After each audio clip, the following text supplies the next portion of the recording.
করেছে তার জন্য শাস্তি হয়েছে, আমার এনে করার কিছুই নেই। কষ্টে বুক ভেঙে যাচ্ছে, তবু সন্তানের জঙ্গিবাদে জড়িয়ে পড়াকে কোনোভাবেই সমর্থন করতে পারলেন না এই মা।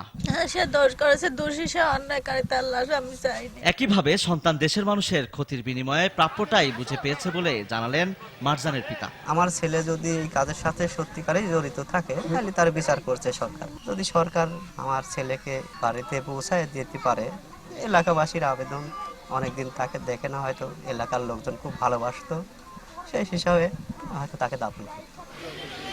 মারজানের বাড়ি পাবনার হেমায়েতপুর ইউনিয়নের আফুরিয়া গ্রামের মানুষ ভেবে শিউরে ওঠেন কিভাবে গ্রামের সাধারণ একটি ছেলে এমন ভয়ঙ্কর কাজের সঙ্গে জড়িয়ে পড়ে। তার মতন ওই রকম ছেলে আশপাশে দুই তিন গ্রামের মধ্যেই নেই কইসা।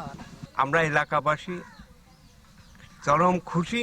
গণমাধ্যমে মারজানের মৃত্যুর খবর ছড়িয়ে পড়লে স্বস্তি পান এলাকাবাসী। সরকারের কাছে দাবি মারজানের মতো তরুণদের বিপথে যাওয়া থেকে ফেরানোর। পরবর্তী প্রজন্ম যেন এর সাথে সম্পৃক্ত না হতে পারে, এজন্য আমাদের প্রশাসনকে সঠিকভাবে দায়িত্ব পালন করতে হবে। মারজানের বয়সে আর কোনো ছেলে এরকম অঘটন এর সাথে জড়িত না হয়, এটাই আমরা চাই। ছেলের লাশের ওপর কোনো দাবি নেই, তারপরও সরকার যদি মারজানের লাশ বাড়িতে পৌঁছে দেয় তাহলে দাফনের ব্যবস্থা করবে বলে জানালো পরিবার।